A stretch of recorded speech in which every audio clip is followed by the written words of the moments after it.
The year was 1956. Dwight Eisenhower was in the White House. Elvis and Heartbreak Hotel were at the top of the charts. In college football, Paul Hornig was at Notre Dame, Jim Brown at Syracuse. They were the college football heroes of the day. It was the year a young journalist named Norm Carlson graduated from the University of Florida. Norm took his degree and traveled north to Atlanta, where he covered sports for the Journal. About 6 months after I got there, the sports editor of the Journal-Time, Ed Danforth, retired, and they moved Furman Bisher from the Constitution to the Journal. And Furman really was a guy that took an interest in everybody, and he used to sit, he was the only one who had a little private office, a little cubicle. He'd sit in there and you could see him through the glass windows, and whenever he stuck his head out the door and said, "Got a minute," you knew you were in deep trouble. But he was trying to help you go in, and he'd point things out. So he probably was the biggest influence on me at the Journal. When the position of sports information director opened at Auburn, Norm became a War Eagle. While there, he opened the door for David Housel, now Auburn's athletic director. Norm Carlson is the guy who made me an Auburn Tiger. Back in 1959, when I was but a wee lad, if you could ever believe that, Norm, I wrote to Auburn and asked for some information on the Auburn Tigers. I also wrote to the University of Alabama and asked for some information on the Crimson Tide. Norm sent me a media guide and a note thanking me for being an Auburn fan. The folks in Alabama, they sent me a media guide and a bill for $2, and I've been an Auburn fan ever since. Thank you again for all you did for Auburn, for all you've done for the Gators, and for everybody in intercollegiate athletics. War Eagle, and yes, tonight, for you, Norm. Go Gators! The chance to return to his alma mater was too exciting to turn down. So in 1963, Norm Carlson began a 40-year odyssey in Gainesville. Norm, on the occasion of your retirement, I know we're supposed to be serious. We're supposed to be thanking you for all you've meant to this program. Nobody has meant more to this program than you through the years. Maybe Steve Spurrier, maybe Danny Warfel, maybe Billy Donovan, maybe Mike Miller, but nobody else, okay? Seriously, you're the best. You know how I feel about you. You know how everybody in this room feels about you. No one loves the Gators more than you. Nobody's given more for the Gators than you. And you know what you've done through this program for the year, thank you doesn't suffice, but please know that from the bottom of our hearts, we do thank you. Just 3 years after becoming Florida's sports information director, Norm brought national headlines to Florida, planning the campaign that helped Steve Spurrier win college football's ultimate prize. In 1956, Paul Hornig played on a Notre Dame football team that was 2-8. And on that same year, Johnny Majors was a great tailback, statistically as good as there was in the nation, on a Tennessee team that was #1 in the nation, unbeaten, great football team. And of course, Hornig won the Heisman Trophy. So what we tried to do was to convince the Southern voters in each state that we needed to get as many people registered as we could and get them out voting and all vote for Steve, because this definitely could happen again to a Southern boy who deserved it. And we just sort of tried to make it appear, you know, the dirty Yankees are going to do the South in again.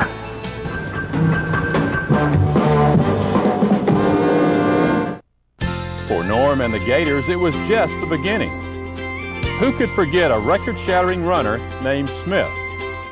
I think he did a wonderful job of positioning me and positioning the university in a great light.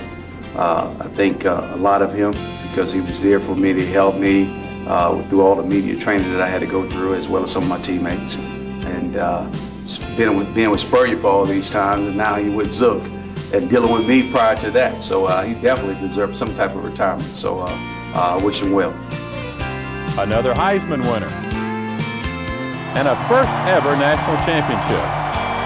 The Florida Gators, the 1996 national champions. Greatest moment in Gator football history. How sweet it is. Norm's many honors could fill a book, but among the most prestigious are his induction into the UF Letterman's Hall of Fame and the Florida Sports Hall of Fame in 1995.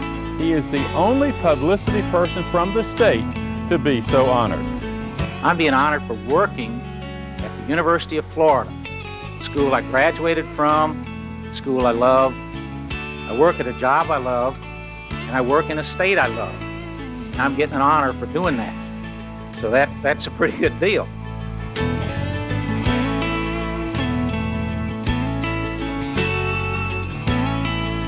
In spite of a lifetime of awards, Norm's ultimate achievements are more personal. He will forever be remembered for his desire to help his peers and for the hundreds who call him friend. Hey Norm, this is Vince, and all of us Bulldogs want to join in on your retirement celebration. Always when I think of you, it stirs some great memories. Some of our celebration parties, one of which we ended up at the Saugahatchee Country Club at 3 o'clock in the morning deciding to skinny dip, and at which time you dove into the shallow end of the pool and we had to repair a busted noggin. I don't think that I have been welcomed back, neither have you been welcomed back to the Saugahatchee Country Club since that time. I want to send my congratulations to Norm on his retirement. You've been a long time great Gator. Loved working with you, Norm, and I'm looking forward to seeing you at the beach a lot more over at Crescent Beach. Norm, it's about time that you retired. You began as the SID at University of Florida just about the time that Florida became a state. So after all of those years and all the things that you've accomplished, I think you deserve to kick back, put your feet up on the couch and relax a while, my friend. For all the players who ever played at the University of Florida, you always treated us so much like family, so much like you really and truly cared, and you were pushing your own sons and daughters out there to try and get them the recognition. And now as we send you off into retirement, and hopefully a good game of golf every single day from all of us, we just want to say thank you, we love you, and we wish you nothing but the best. Norm Carlson, with Sylvia at his side, has put his stamp on the University of Florida like very few in the past century. He has personified his motto, nothing is really work unless you'd rather be doing something else. Norm never really wanted to do anything else, and for that, Gators everywhere are very thankful. Norm, it is with a certain twinge of sadness that I deliver this to you. You have set the bar very high in all the years you've been here at Florida. To say that you will be missed is certainly an understatement. But in retirement, I think it's a good thing. It'll give you a chance to pursue the one thing you love the most, and that is your golf game. I got to hand it to you. I've never seen anyone whose lack of talent dampened his enthusiasm for the game quite like yours does. But hopefully retirement will give you a chance to improve that golf game. Enjoy retirement. Don't get very far away. Even though we'll miss you, you'll always be part of the Gator family.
your heart. So if we ever part, then I leave you. You sit and hold me and you tell me boldly that someday, well, I'll be through. Well, that'll be the day when you say goodbye. Yes, that'll be the day when you make me cry. You say you're gonna leave, you know it's a lie, 'cause that'll be the day when I die. Well, that'll be the day. Ooh, ooh, that'll be the day. Ooh, ooh.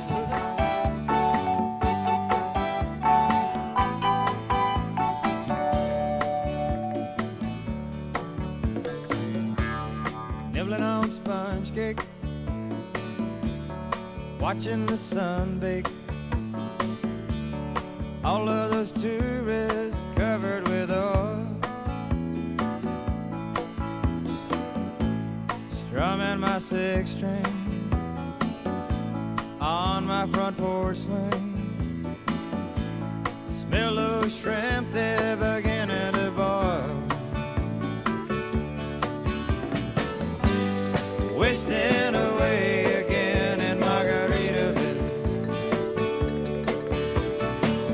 searching for my lost sugar salt. Some people claim that there's a woman to blame, but I know it's nobody's fault. Don't know the reason I stayed here all season. Nothing to show but this brand new tattoo. But it's a real beauty, a Mexican cutie. How it got here, I haven't a clue. Wasting away again in Margaritaville, searching for my lost sugar salt. Some people claim that there's a woman to blame. Now I think, hell, it could be my fault.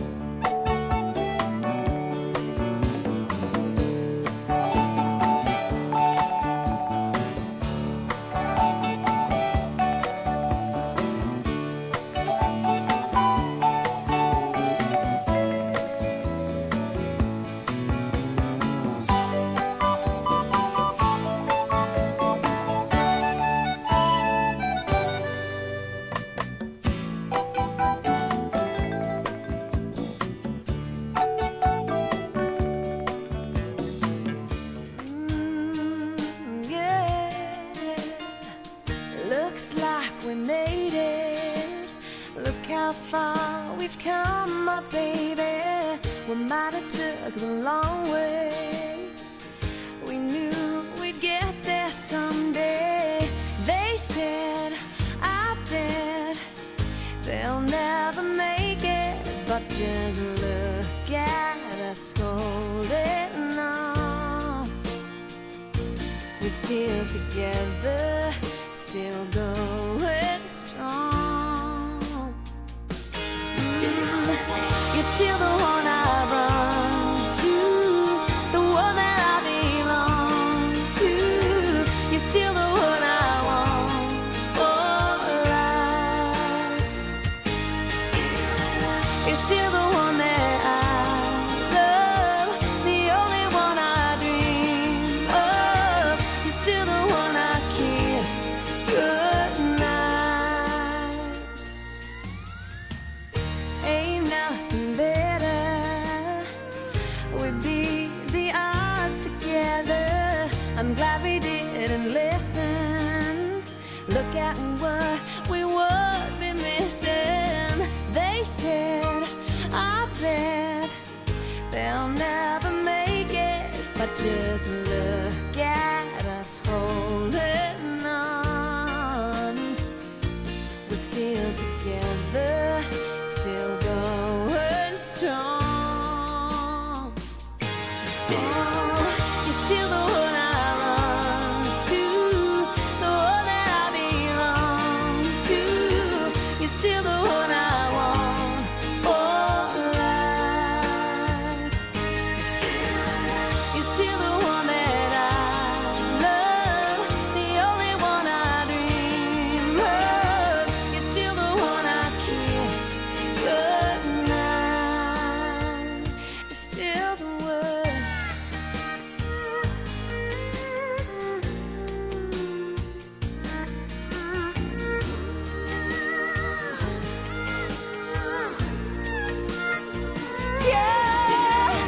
You're still the one I run to, the one that I belong to. You're still the one I want for life. Oh yeah, you're still the one I run to, the one that I belong to. You're still the one I want for life. Oh yeah, you're still the one I run to, the one that I belong to. You're still the one I want for life. Oh yeah, you're still the one that I love, the only one I dream of. You're still the one I kiss goodnight. I'm so glad we made it. Look how far we've come, my baby.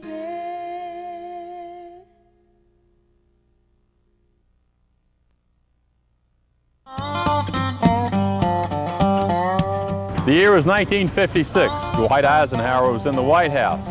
Elvis and Heartbreak Hotel were at the top of the charts. In college football, Paul Hornig was at Notre Dame, Jim Brown at Syracuse. They were the college football heroes of the day. It was the year a young journalist named Norm Carlson graduated from the University of Florida. Norm took his degree and traveled north to Atlanta, where he covered sports for the Journal. About 6 months after I got there, the sports editor of the Journal at the time, Ed Danforth, retired, and they moved Furman Bisher from the Constitution to the Journal. And Furman really was a guy that took an interest in everybody, and he used to sit, he was the only one who had a little private office, a little cubicle. He'd sit in there and you could see him through the glass windows, and whenever he stuck his head out the door and said, "Got a minute," you knew you were in deep trouble. But he was trying to help you go in, and he'd point things out. So he probably was the biggest influence on me at the Journal. When the position of sports information director opened at Auburn, Norm became a War Eagle. While there, he opened the door for David Housel, now Auburn's athletic director. Norm Carlson is the guy who made me an Auburn Tiger. Back in 1959, when I was but a wee lad, if you could ever believe that, Norm, I wrote to Auburn and asked for some information on the Auburn Tigers. I also wrote to the University of Alabama and asked for some information on the Crimson Tide. Norm sent me a media guide and a note thanking me for being an Auburn fan. The folks in Alabama, they sent me a media guide and a bill for $2, and I've been an Auburn fan ever since. Yes, I come cheap, but it was Norm's care and his concern and his genuineness, something that has marked him all his life, that made me an Auburn Tiger. I appreciate that, Norm. Now, the Auburn people, sometimes they thank you for that, sometimes they curse you for that. That's the nature of the business. But I appreciate you. I appreciate all you did for Auburn, all you've done from the University of Florida and the Gators down through the years, as Coach Jordan would say. We've had a lot of good times together, some better for me when we won, some better for you and the Gators when you won. But it's always been fun being with you. You've always been the consummate professional, and you've always been a very good friend. I'll remember the wins, I'll remember the losses, but most of all, I'll remember you and the good times we've shared together and the example you've set for a lot of guys in this business down through the years. Thank you again for all you did for Auburn, for all you've done for the Gators, and for everybody in intercollegiate athletics. War Eagle, and yes, tonight, for you, Norm, go Gators! The chance to return to his alma mater was too exciting to turn down. So in 1963, Norm Carlson began a 40-year odyssey in Gainesville. Norm, On the occasion of your retirement, I know we're supposed to be serious. We're supposed to be thanking you for all you've meant to this program. Nobody has meant more to this program than you through the years. Maybe Steve Spurrier, maybe Danny Warfel, maybe Billy Donovan, maybe Mike Miller, but nobody else, okay? Seriously, you're the best. You know how I feel about you. You know how everybody in this room feels about you. No one loves the Gators more than you. Nobody's given more for the Gators than you. You're a special person. And I cannot tell you, for someone who loves the Gators as much as I do, how special it has been to me to be able to work with you, to have you as one of my right-hand people, to have you as a confidant, a consultant. You've helped me through so many things personally. I cannot even begin to tell you how much it means to me. And you know what you've done through this program for the year, thank you doesn't suffice, but please know that from the bottom of our hearts we do thank you. It's been an honor and privilege to work with you, and obviously we're going to continue to work with you. You're not going anywhere. You just want all this, fancy stuff, so kind of like a guy who wants to read his obituary. That's what you're doing right now. But you're still going to be working with us, and again, it's an honor. And I also want to say the best part of you, among many good parts, is your beautiful wife, Sylvia. She's been a special companion, a special friend, and obviously she's been a big part of your success as well. She convinced you to love dogs. Here's a guy who didn't ever love dogs, and you finally learned to love them. You finally learned to let them sleep with you on the bed. You finally got it right, and I give Sylvia all the credit for that. But Norm, thank you. Thank you for everything. Thank you for being the great Gator that you are, and thank you for helping this program achieve so many successes. We wish you all the best, and we look forward to having you around with us for many, many years. And you know something? You drove a hard bargain on the consultant's contract. You learned from Coach Spurrier, didn't you? You learned how to negotiate from Coach Spurrier. I'm paying you a lot more money than I wanted to, just like I had to pay him a lot more money than I wanted to, okay? We wish you the best, and we love you. Just 3 years after becoming Florida's Sports Information Director, Norm brought national headlines to Florida, planning the campaign that helped Steve Spurrier win college football's ultimate prize. In 1956, Paul Hornung played on a Notre Dame football team that was 2-8. And on that same year, Johnny Majors was a great tailback, statistically as good as there was in the nation, on a Tennessee team that was #1 in the nation, unbeaten, great football team. And of course, Hornung won the Heisman Trophy. So what we tried to do was to convince the Southern voters in each state that we needed to get as many people registered as we could and get them out voting and all vote for Steve, because this definitely could happen again to a Southern boy who deserved it. And we just sort of tried to make it appear, the dirty Yankees are going to do the South in again.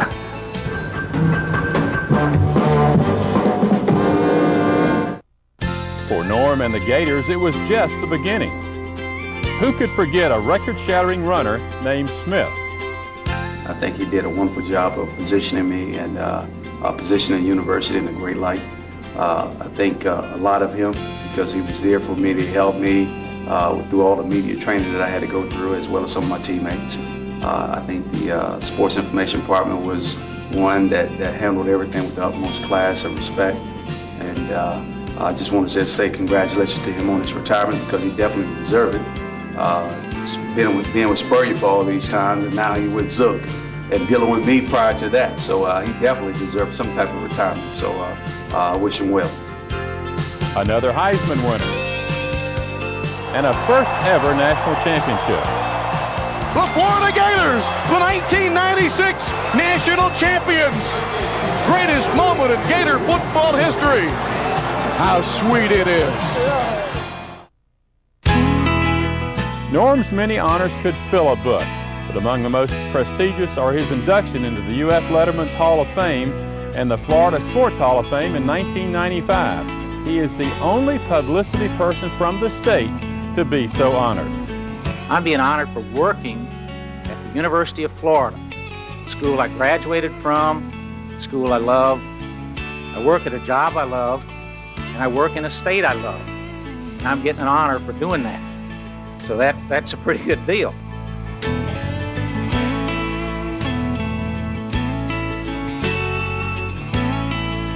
In spite of a lifetime of awards, Norm's ultimate achievements are more personal.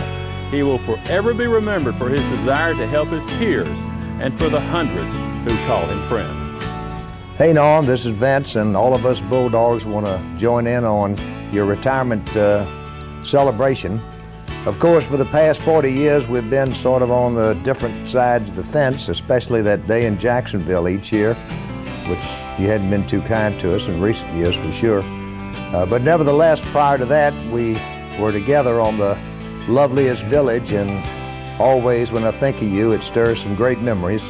The memories that when Barbara delivered our first child and I went over to your house and celebrated with several tidies about the miracle of birth. But even more so, some of our celebration parties, one of which we ended up at the Sargahatchee Country Club at 3 o'clock in the morning deciding to skinny dip, and at which time you dove into the shallow end of the pool and we had to repair a busted noggin. I don't think that I have been welcomed back, neither have you been welcomed back to the Sargahatchee Country Club since that time.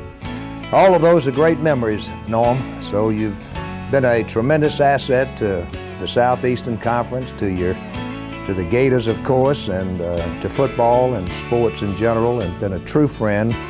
And we hope that you'll have a wonderful retirement celebration and a retirement for the rest of your life. But I hope that each and every year we'll be back one time again to compete against Jacksonville as the Gators and the Dogs hit it off in one of the real, truly great competitive contests, not only in the conference, but in the United States. Good luck, Norm. I want to send my congratulations to Norm on his retirement. You've been a long-time great Gator. All your commitment and dedication to the Florida program, everybody knows about. On a personal note, I loved working with you for the 3 years that I was a Florida Gator. Still am one, but loved working with you, Norm. And I'm looking forward to seeing you at the beach a lot more over at Crescent Beach. Norm, it's about time that you retired. You began as the SID at University of Florida just about the time that Florida became a state. So after all of those years and all the things that you've accomplished, I think you deserve to kick back, put your feet up on the couch and relax a while, my friend. You have been a wonderful part of our experience at the University of Florida. Not only were you our sports information director and assistant AD, you were our friend at the same time, and I just want to say thank you for that and for all that you've done, the friend that you've been over the 4 years that we were there in school and then afterwards when we were out and gone, and you didn't forget about us. And I just want to say thank you, and God bless you, and good health, my friend. Well, I can't believe I'm sitting here to pay tribute to the great Norm Carlson, who heads off into retirement. If we couldn't send him into retirement, I don't know who could, back in the glory days of the Gators. And of course, everybody now, there's so many All-Americans and so many great players at the University of Florida. To be an All-American really was no big deal, but back when we were playing, and the team was 0-10-1 my junior year, to be nominated for any All-American team was something of a miracle. So when Norm came to me and said that I had made the Playboy preseason All-American team, I was pretty excited. I thought that was pretty special. And Norm kind of let me know in no uncertain terms, so he got plenty of the credit, that he was largely responsible for my making that team. And I sort of snickered and we laughed a little bit, but then I came to find out that he really was. I went up to somewhere in Wisconsin, some Playboy mansion, something, I don't know where it was, with all these other great players from around the country. And I got up there, and as I approached the room where all the players were gathered, I began to smell a certain aroma coming out of this room. And I opened the door and tried not to breathe too deeply as I went in. And I walked over, and one of the gentlemen, and I won't say who he is for fear of a lawsuit, who was in charge of picking this particular football team, pulled me aside, and I'm telling you, it was like something out of a Cheech and Chong movie or something. And he goes, "Are you Chris Collinsworth?" I said, yeah, I'm Chris Collinsworth of the University of Florida. He goes, you know Norm Carlson, don't you? That's my guy, Norm Carlson down there, and he's the one that got you on this team, because I wasn't going to put you on this football team, but I really like Norm Carlson, so I went ahead and put you on this team just as a special favor for him. Now, Norm, I don't know what you had to do to get me on that team, what you had to buy, sell. I have no idea. But to this day, I want to say thank you from the bottom of my heart.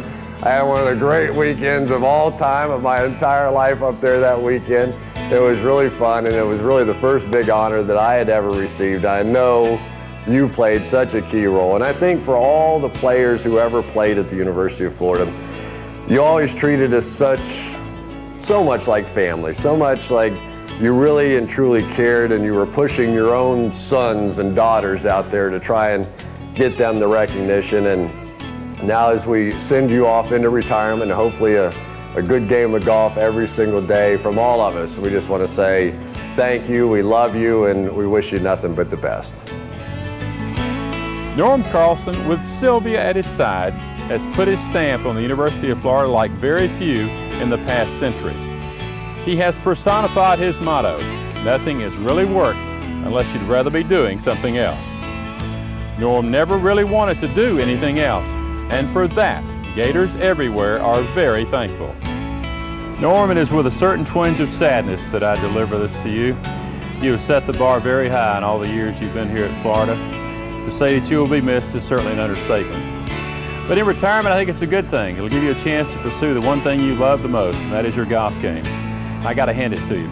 I've never seen anyone whose lack of talent dampened his enthusiasm for the game quite like yours does. But hopefully retirement will give you a chance to improve that golf game. Enjoy retirement. Don't get very far away. Even though we'll miss you, you'll always be part of the Gator family.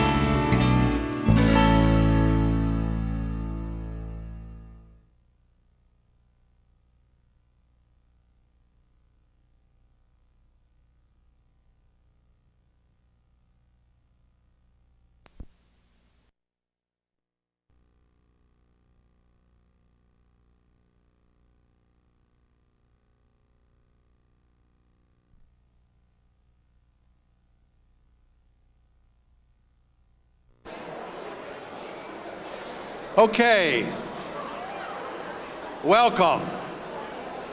University of Athletics Association welcomes you to the retirement dinner in honor of Norman G. Carlson. And we're going to start the program. My name is Buddy Martin. I'll be your host and MC for the night. My job is to keep things moving up here. All the humor will be done by somebody else. As you're taking your seats, I want to remind you on this special night, we're honoring our good friend Norm Carlson. There are the following rules of engagement as soon as Norm stops hugging Jerry Spurrier.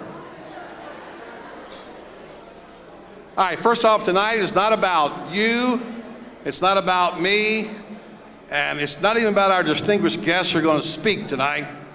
It's about the man they call Normie, Mr. C, and some call Poopsie. So let's stay focused up here at night, and for some of us more senior folks, that's not always easy. So let's not wander off too far. I'm under strict orders to keep this thing moving, to step lively, introduce the guests, tell you what's next, and I will hope that I can do that tonight. Just one piece of business before we start the program. If you've got a glass there handy, and I'll ask my wife to hand me mine, I'd just like to have a quick word about a great friend and a fallen Gator, if I can, a moment of silence for somebody from my hometown, a man who had a great heart and it was a great sense of humor and a great source of inspiration, the late Red Mitchum. Here's to Red. Here, here. Okay, here are the rules tonight. We have limit on times for speakers.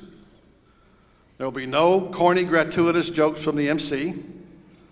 I'll ask you to bring a pencil and paper of some sort, some kind of paper or pen or something you can write on, because we are going to have a little special trivia quiz tonight.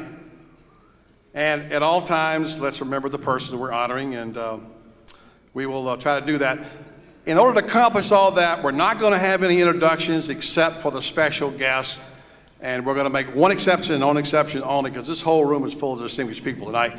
I do want to recognize, if I can, University of Florida President Dr. Charles Young and his wife, Judy.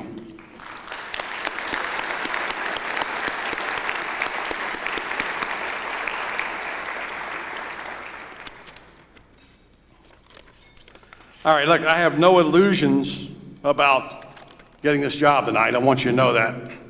I'm very honored to be here, but for a quirk of fate, I could be sitting out there where Norm is tonight. I'll tell you about that later. It's not about me or anybody, it's about Norm. And you know what's amazing, for a guy who has so many friends, it's pretty tough to find a host for tonight's Norm Carlson This Is Your Life show. Ralph Edwards said no. George Solomon of the Washington Post and Neil Abner of the New York Times were unavailable, perhaps busy cross-checking the facts of their reporters. Tom McCune was under the weather. Edmund Pope of the Miami Herald and Furman Bisher of the Atlanta Journal-Constitution said it was too much work to remember that far back. So, and all the guest speakers here said no thanks, they wanted to play golf this afternoon. So, I'm no Rodney Dangerfield, I'm no Jerry Seinfeld, but you're stuck with me. And as Steve Spurrier once said to Carl Franks when he hired his former running backs coach, as a coach of the Tampa Bay Bandits, I was cheap and I was available. True story, right, Steve? This program is about a person who's made pretty much a lifetime commitment to the University of Florida. He's stuck throughout the good times and the bad. He's helped bring, or I should say this person has helped bring, glory and honor to this great institution. And the person we're saluting is Sylvia Carlson. I'm just kidding, just kidding. Even though his wife has had to endure everything that Norm has had to endure, plus she's had to survive all of his Bob Villa gone wild incidents at Norm's failed Mr. Fixer-Upper episodes. More on that later. It's Norm we chose to honor tonight for his distinguished 40-year career. 40 years. You measure his time in decades, you know. And yes.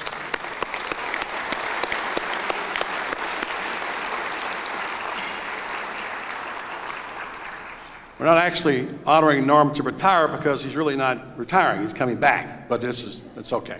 It's a celebration. He stayed around long enough to pick up a gold watch, and he gets to stay around now as a consultant where he doesn't need a watch. But anyway, tonight we're going to ask some trivia questions about Norm, some things some of you think you know about Norm, you may not. And we're going to ask you to write everything down, and at the end of the evening, we're going to check your score. The winner tonight is promised a visit from Norm to your house where he'll fix what's broken for you, whatever that is, okay? He'll bring his tool belt over and do that. So, it's time to have some dinner. We'll come back to the program in a few minutes, take a seat here and get started. And here's your first trivia question for the night. All right? Trivia question number 1. Which of the following about Norm Carlson is not true? Not true. A, Norm Carlson played on the state high school basketball championship team at Normandy High in St. Louis. B, Norm was born in Omaha, Nebraska. C, Norm is so handy with tools, he was once a finalist for the job of Mr. Goodwrench. Okay? Pick one of those, enjoy your dinner, we'll be back shortly. All right, this is a night we want to stay focused on the clock. Ask the speakers to hold their comments to 5 minutes. At least one guy over here has got a pool going. See who's going to go over it. And somebody's name is on it. I'm not going to say who it is. So he's going to go over there 5 minutes. We've got a lot of territory to cover in a short period of time. We've got to remember what we're doing, which sometimes isn't always easy. For those of us who are kind of playing the back nine of life right now, have a senior moment or two every now and then, like Norm and I do occasionally. I had one last week. It's a true story. I drove across the street to the bank, and I stopped and had lunch. And when I got through, I just decided I was going to walk back to the office, forgetting my car was parked over there. So I walked in my office, stayed for about 30 minutes, and I said, I got to go run an errand. So I ran back outside to get in my car, and no car. You've done it. No car. Admit it. You've done it. Okay, we've all done it.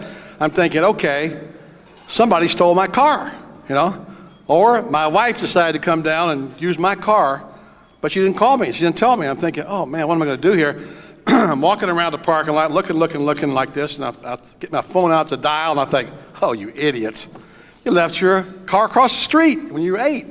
So I walked across the street, got the car, drove it back over, walked in the office, and the ladies at the front desk said, were you just out in the parking lot? And I said, yes, I was. Why? They said, one of our customers came in and said, some elderly gentleman was in the parking lot, looked like he had Alzheimer's, lost his car.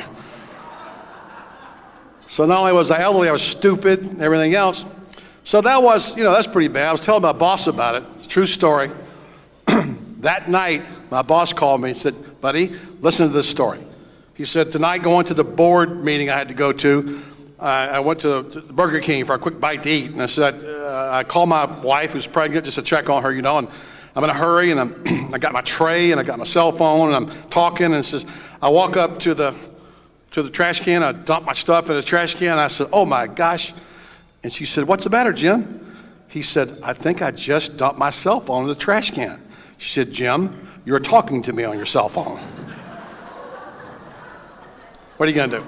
So we have those moments. All right, trivia. You got your pen and pencils now? Because you got to participate here. You can't win if you don't play, all right? Question number 2, time. Okay, we're watching. Alan says time. Okay, did I go over, Alan? Okay, let me know. Give me the high sign, Alan, if I go over, okay? Go deep on you in a minute. Anyway, here it is, trivia question number 2. Which of these three things has Norm never done? A, successfully campaigned to get 2 Florida Gator quarterbacks elected as Heisman Trophy winners. B, personally assisted in the sinking of 3 boats. C, visited Pensacola and interviewed a woman named Destiny. Okay? Okay. Sylvia says she knows one, it better not be true.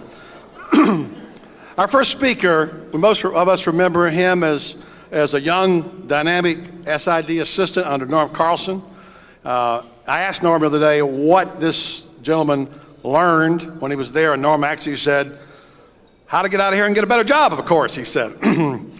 And so he learned it pretty well because this gentleman did get a better job. He went to Duke as SID, and then he went to Raycom as an executive, and then to the NCAA, and then to, I think, one of those directional schools in Louisiana, and finally as the athletic director at Southern Mississippi University.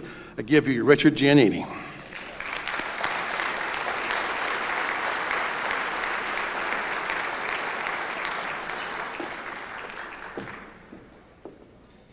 Thank you, buddy. Isn't it great to be a Florida Gator?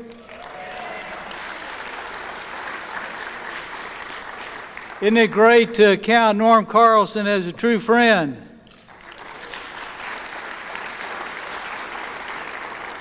It's really overwhelming to be here tonight to see so many people that are here to honor Norm and honor the terrific career that he had in intercollegiate athletics. And I look around the room, and it truly amazes me. And, Norm, usually you say these occasions for a funeral, and I'm really happy that we're able to honor you and be here today and be among so many great friends. There's so many people here tonight. So many people deserve to be up here talking about Norm and what he meant on his and her life. I look around the room and I see so many student athletes. I see fellow coaches. I see fellow administrators. I see sports writers. I see television newscasters. And I see a host of friends. It gives me a great pleasure to talk about the man that really gave me my career. 34 years ago, he took a chance on me, young man that got a degree in physical education, and he offered me the job as Assistant Sports Information Director at the University of Florida. I had no journalism courses, had no courses in communication, but he took a chance on me. And I'll never forget that, and the rest of my life, I owe it to him for what he's meant to me and what he has done in my career. You know, when I started out as a student assistant, and my job was to clip newspapers. And I can remember back then clipping papers about Coach Graves and Steve Spurrier, Larry Smith, Tommy Shannon, Richard Trapp. So many of them are here tonight. You know, I enjoyed every minute of that. But during that time, it became very quickly that I realized what a great guy that Norm was and what a true mentor he was. And there are a lot of guys that he mentored over the years. One of them was mentioned earlier tonight, George Solomon. George was a student assistant, and we all know where he went with his career at the Washington Post. People forget about Wally Armstrong, great PGA golfer, nationally known golf instructor now, and author, was a student assistant. David Kaplan was here. David's now running the PGA Bell South Golf Classic in Atlanta and has been very successful. Many of you all remember the late Grover Robinson from Pensacola, who was a state representative, a very successful insurance salesman. Don Boykin over here tonight, executive sports editor of the Atlanta Journal, was part of that group. There are also many assistants that he mentored over the years. Larry Woods went on to be a very successful CNN reporter for CNN. Bert Lacey, who is here tonight, went on to a very successful career with the Tangerine Bowl, the Orlando Sentinel, Florida Sports Hall of Fame. Another special guy here tonight was an assistant of his at Auburn, and that's Buddy Davidson. And Buddy was first worked as a student under Norm, and when Norm left to come to the University of Florida, Buddy got the position at Auburn and has gone on to outstanding administrative career. But you know, the thing about Norm was as getting that job as a young man, you know, he told me a couple of years later, he said, you know, the reason I gave you the job was that you were available and you'd come cheap. And that was really the case. I think my first salary, I got paid $458 a month. You know, that goes way back. I can remember then, Norm and I were the only guys in the department. There were no sports marketing, there was no marketing and promotions area, there was no broadcast area, there was just two sports information people. And Norm, you and I, he did it all, and I just kind of followed in his footsteps. But you look around today, and the sports information office probably has 10 to 12 people. You got 5 or 6 people in the marketing departments, 4 or 5 people in the broadcasting departments. So it really has come a long way. But Norm has always been a great promoter.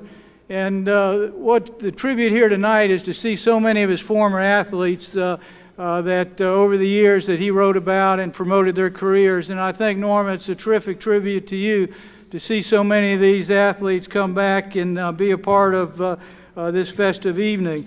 Also, there's no question that Norm, throughout his career, was a wonderful friend of the media.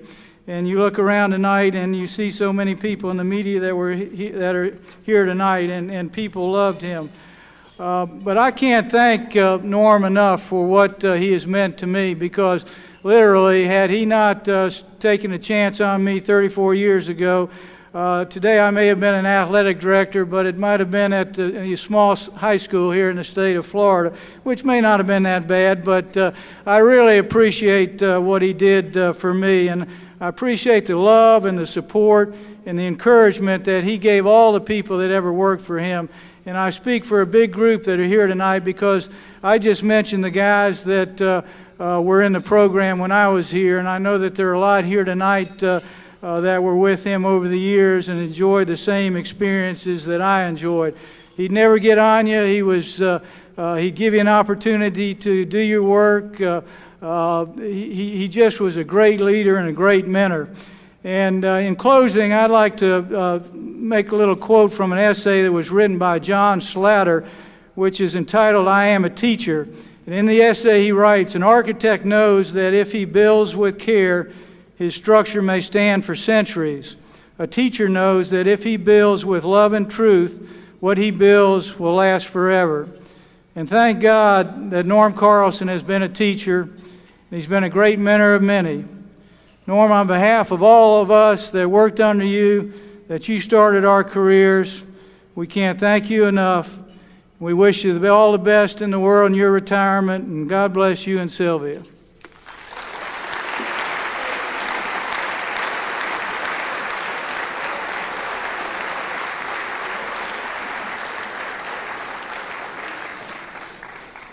Thank you, Richard. Excellent. Okay. Norm's legendary for his Mr. Fix-It's task. This next question addresses that. Which of these three things has Norm never done? A, with Misty, Shannon, and Sylvia looking on, Norm decided to set the clock on the microwave, and after several futile attempts, told them it was broken, causing Sylvia to say, "Norm, there is no clock on the microwave." B, Norm discovered a lamp in the condo wasn't working, and wisely inspecting it, he made sure there was a bulb in it, began clicking it off and on, off and on, off and on. He said, "Sylvia, this light doesn't work." And she says, "Norm, it does if you plug it in." Or C, Norm once had car trouble. When the car stalled, he took out a wrench, overhauled his motor in 20 minutes, drove it away on time for his appointment with Governor Bush. Which one of those is not true? All the above. You know, Norm's got a lot of friends, a lot of different friends here tonight. They cross a lot of lines for a lot of reasons. Many of them are colleagues in his field of athletics. Many of us are the media, as others have said. Some are here for special reasons. Such a man is our next speaker. He worked for Norm at Auburn. More importantly, he was a family friend who assisted the Carlson family in times of need, like when Norm's daughter, Danya, needed advice as a student. She went to him, and he was very helpful there. David Housel was there then. He's always there when you need him. And so now I'll give you Norm's good friend, Director of Athletics at Auburn, David Housel.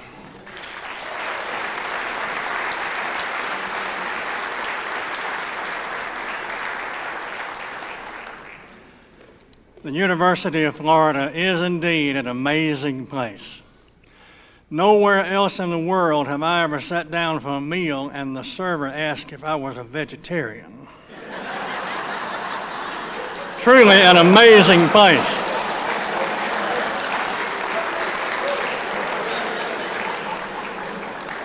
At Auburn, we don't even know what vegetarians are, as you probably tell. I stand before you tonight as Norm Carlson's illegitimate grandson. I am assuming, having worked at Florida as long as you have, Norm, you consider your Auburn days your wild days, your illegitimate days. But it is orange and blue. Norm was the sports publicist, the sports information director, as they called it, now media relations director at Auburn from 1959 through 1962. He was replaced by Buddy Davidson, so I guess Buddy is your son professionally, and I am your grandson professionally because I followed Buddy. I've been following you in a lot of places, Norm, and it's always been a good run. But you don't need to worry about me being too rough on you tonight. I can't be too rough on you because I was standing right next to you when Auburn and our football coach ran that damn fake punt out of the end zone right before the half of the game. Now, come on, y'all. I thought that would have gotten a hell of a lot better reaction out of y'all than what it did. Norm is the only person on earth who knows what I said and what I did when I saw Damon Duvall run that ball. And I saw your big lineman closing on him. Yeah, I had on a blue jersey. I don't know whether he was a lineman or not. So I'll maintain my bad memory, Norm, if you'll maintain yours, and I don't have to be held accountable for what I said at that time. The year was 1959, September of 1959. Coach Ralph Shug Jordan's Auburn Tigers were heading for Knoxville and a showdown with the Tennessee Volunteers.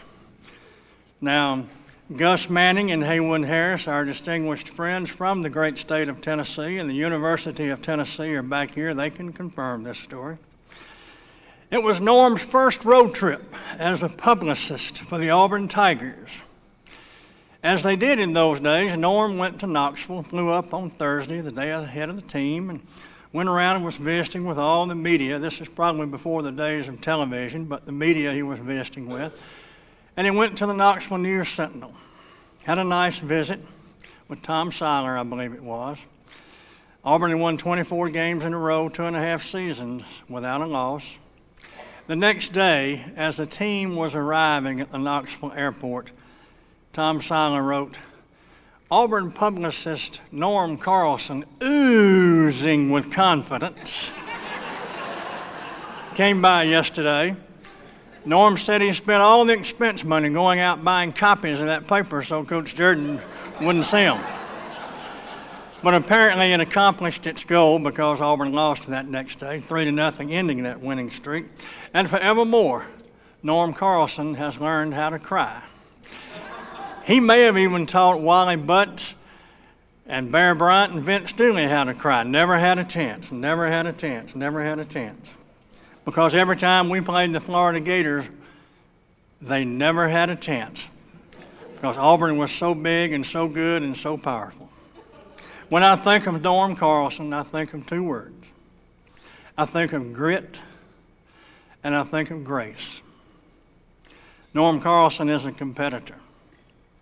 A man of grace, a man of dignity, very warm before the game, very hospitable, very genuine. But let the game start and that little round face we've all looked at bows up. Those eyes get small. Those lips pucker out. And if the game wasn't going the Gators' way, that face could turn as red as an Alabama football jersey, as crimson.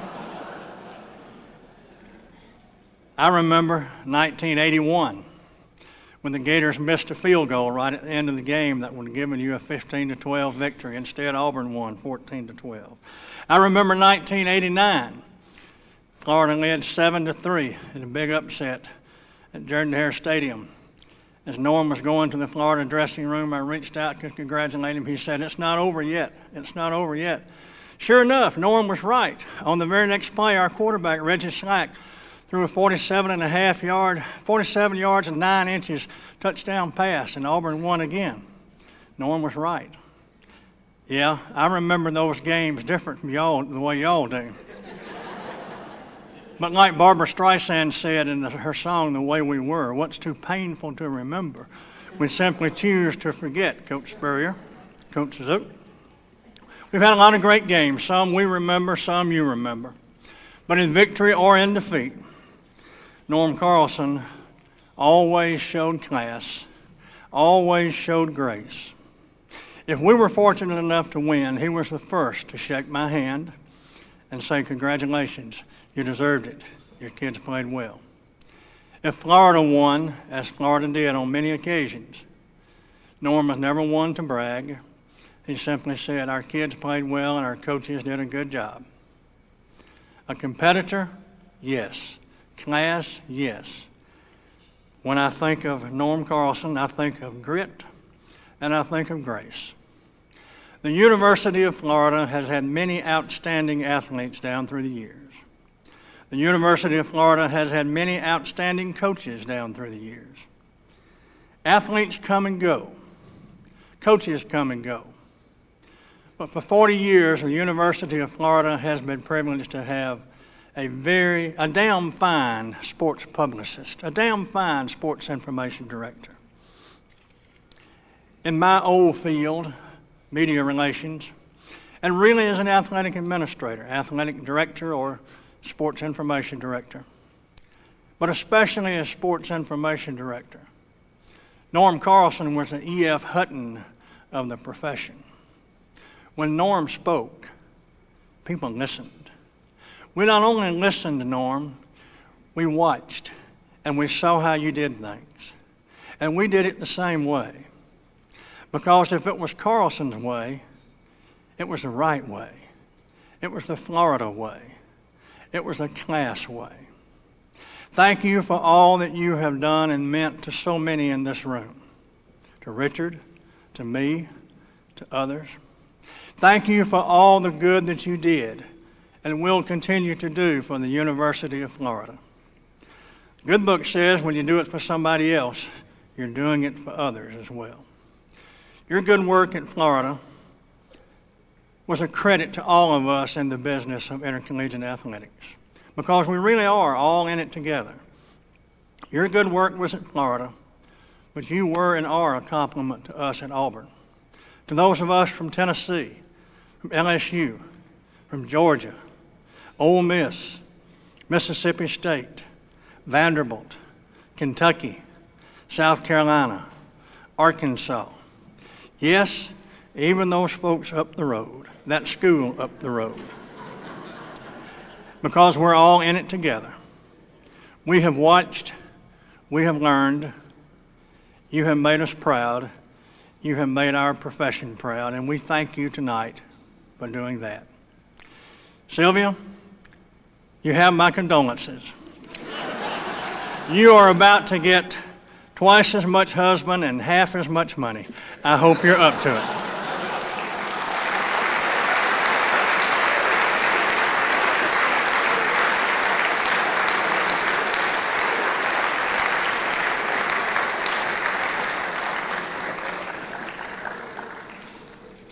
Okay, next trivia question.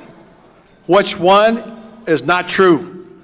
A, Norm fancies himself as a bit of a numerologist and has successfully gotten players noticed by making sure their jersey numbers ended in 0 or 5 or in the same double digits. He also often estimated crowds using a player's number as the last 2 digits just to drive home that point. B, in Norm's first year at Auburn, the Tiger basketball team was coached by white-haired Joel Eves, who used only 7 players, none of them over 6'4". Norm, being creative, actually created the name Snow White and the Seven Dwarfs, and they won the SEC. C, Norm graduated from Penn, got his MBA at Wharton, and spent 5 successful years on Wall Street driving up the stock of a product called Gatorade before coming to the University of Florida. When it comes to advice, our next speaker can dish it out and does so regularly in his column in the Gainesville Sun. He also knows how to take it and has over the years, and quite a bit of it came from Norm, as a matter of fact. He's under the microscope here at University of Florida because everybody reads his column, everybody knows what he's saying, and they know when he's critical. He does it skillfully, he does it honestly. He's a good friend of Norm's, like our next speaker, Tony Barnhart. Luckily, he doesn't listen to Norm too much, but we give you Pat Dooley of the Gainesville Sun. Pat?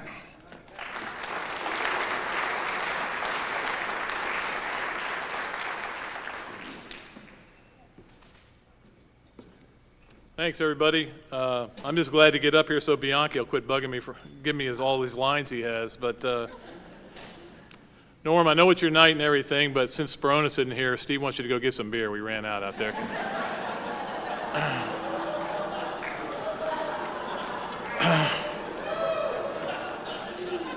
It is an honor and a privilege to be here. It's really a who's who of some of the greats of all time. Harry, Fennelly, Andrew, Eddie Pells, some of the real greats. Oh, and there's some football players here too, including my childhood hero. I hate to make him feel old, but my childhood hero was Carlos Alvarez. He knows that already. It's great to see all these guys. It really is a who's who of Gator athletes, Gator football players. But of course, it's about Norm. Norm finally retiring. Hopefully his retirement won't be like Mr. Two-Bits or Nick Cassisi's. And he will be not returning right back, in a couple months. Listen to Richard talk about all the people that started in this business, started with Norm. I'm one of them. Believe it or not, I worked in sports information for 1 semester. I was in charge of wrestling. I learned about throwing up, mainly. So it was fun. And that was just on the old Blue Goose. So, but so many of us have so much to thank Norm for. So many of us hacks, as we call ourselves. In the old days, now we have these great laptops. We just file, we write, send it right in. In the old days, and Norm remembers this, we had these things called telecopiers. And they were about this big, and you put a page of typed paper in there, and you sent it for 7 minutes, and it went through maybe what, Norm, 5% of the time? And then you'd have to resend it over and over again. But, and this is true, even when I was a student, a young punk student, if I was the last guy there till 11 o'clock at night, Norm stayed there and waited till everything was done. Every bit of copy had been sent in. Held our hands sometimes for that, you know, and we needed it because we were just so stupid. I mean, incredibly dumb. Mostly what I remember about Norm, though, are the meals. I mean, the meals that he treated us to, unbelievable. You know, you wonder why they charge so much for tickets. It's because they got to justify the budget. As Jeremy gets those meal tickets from Norm, he's like, whoa. You guys remember the night at the mansion up in Lexington when Norm treated us up there, and we played golf all day, and we were a little rowdy. We'd had a few cocktails on the course. I know that I'd made one putt, and Chris asked me how I made it, and I said I aimed at the hole in the middle. But Norm welcomed us in, just shut the doors, said, hey, you know, these guys are going to be loud. It wasn't any, you know, they smell, and I know because they've been playing golf all day, but he treated us to a meal that still may be the record, Norm. I think that may be the record for the total price of that. You know, the thing is, a lot of people don't realize, a lot of people think Steve won the Heisman on the football field out here in 1966 against Auburn. That was one you lost, Dave. But a lot of people don't realize he won. He probably won the Heisman Trophy that night at the press social when Norm got all these writers together and explained to them why Steve should win the Heisman. Norm invented Heisman hype. He invented lobbying and politicking for the Heisman. Not that Steve didn't deserve it. I certainly would never say that, at least not with him here. But Norm invented the hype for the Heisman. So every time we get all these things in the mail, we have Norm to blame for it. And we often do. But you know, the thing with Norm gone now, I mean, he'll still be around to talk to, but it won't be the same. I don't know how many times I called him and said, Norm, what exactly happened in this game again? Because I even, you know, I wasn't around for that. I mean, I was one when Steve won the Heisman. So, two. But, I mean, you can't get some things in a media guide. You guys can put together a 900-page media guide, and there are going to be things that aren't in there, and that Norm knows, and that very few other people know. You can't find in a media guide what it was like in Gainesville when Florida beat Alabama in Tuscaloosa for the first time. There's nothing in there about it. There's a score. Nobody knows about Dick Kirk's run in that game. Nobody knows about Larry Dupree showing up at the Gator Bowl, heartbroken because his child had been stillborn, and playing the game of his life against Georgia as Florida won that game. Got to go to Norm to get that kind of stuff. To get Richard Trapp's run in 1967 against Georgia. Still, I think, one of the two greatest runs I've ever seen. With a short pass, 52 yards. Is that right, Norm? 52? Okay. 52 yards. You can't get that in the media guide. You can't get Reeves to Alvarez. Okay, which sideline was it down? Got to go to Norm. All it says is 70 yards. Doesn't say which sideline. Down the left sideline, right? Am I right? Where are those guys? Okay.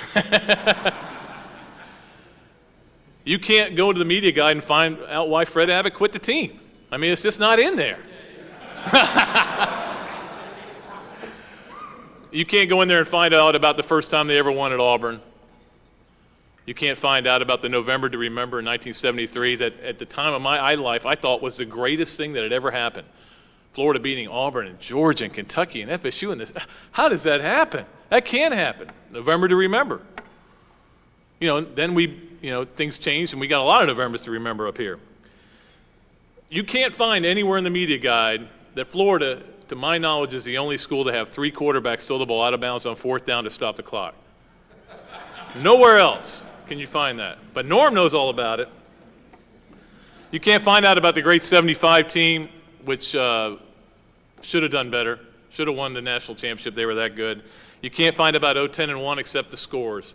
You can get the record, but you can't get all the details about, like Charlie Pell finding out all about, he had players that were involved in unsavory activity. He told me the story once that he had a player who, the night before a game, his roommate called and said, "Man, this guy's smoking up all this pot in the room."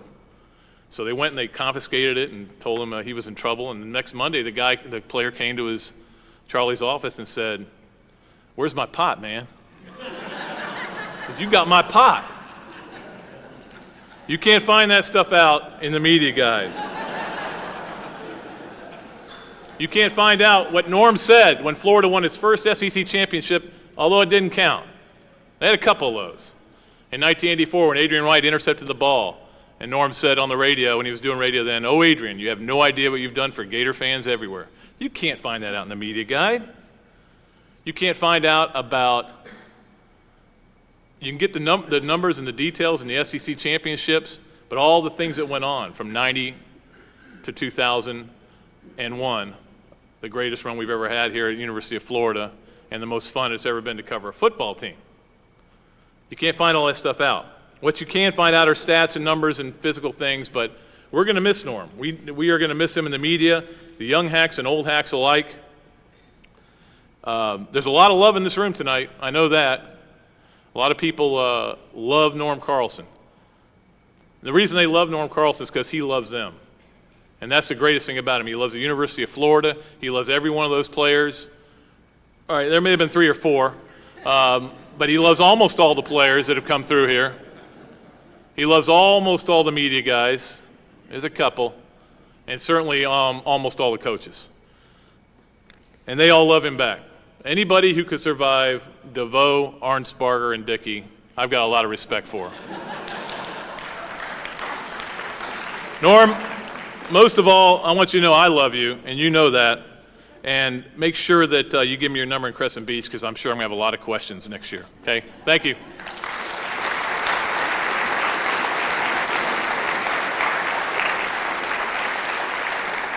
Asked Norm to give me a little description of himself, how he would describe himself, and have a couple of things.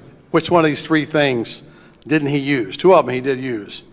A, true Gator whose blood is orange and blue. B, has the ability to introduce guest speakers with excitement. And C, would have made a great admiral.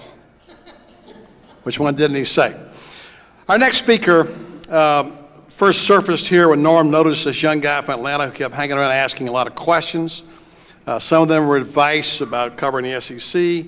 Over the years, Norm gave him a lot of advice. Unfortunately, he didn't take a whole lot of it. But he wound up as an award-winning writer for the Atlanta Journal-Constitution, and he's an excellent analyst for ESPN. We give you Tony Barnhart of the Atlanta Journal-Constitution.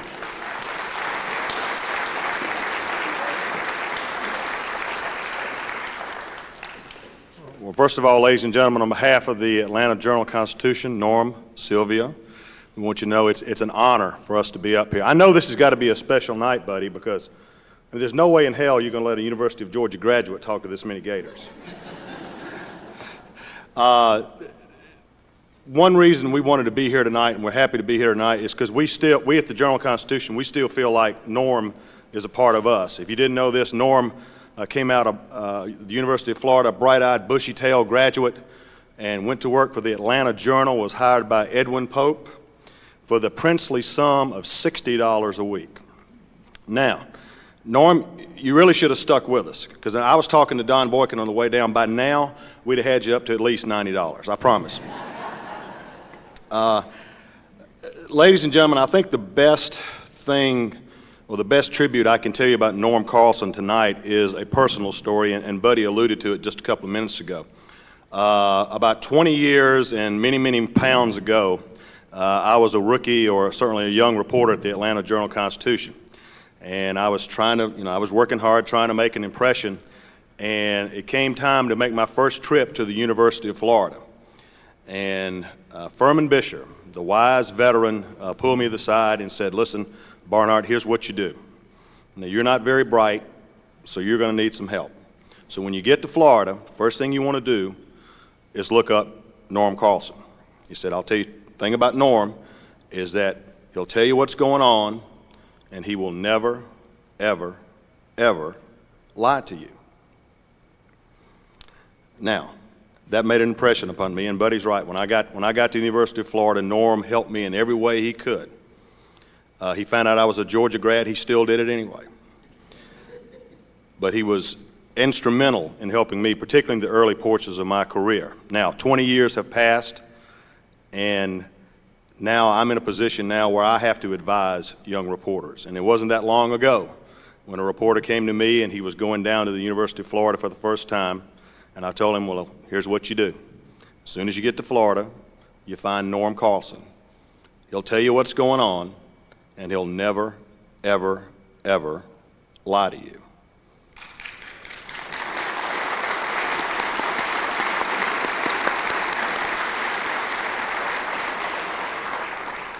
If I could leave you with one thing, is that you should know in this room that for the last 40 years in Norm Carlson you have had, and for the next 100 years you will have, what I call the triple crown of being a human being.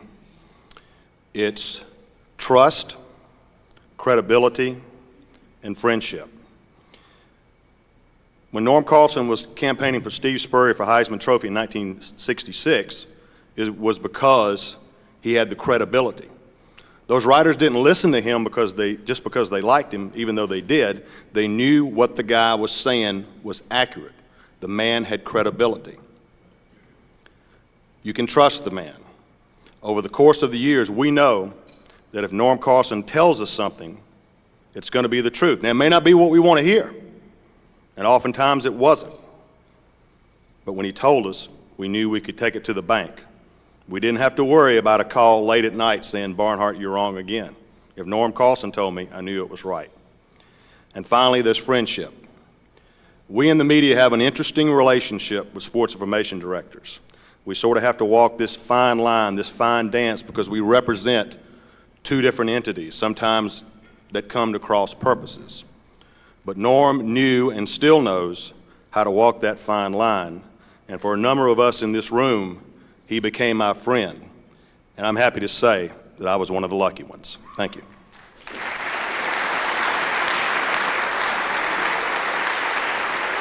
If you've followed football for the last 40 years or so, one man here has touched your life a great deal.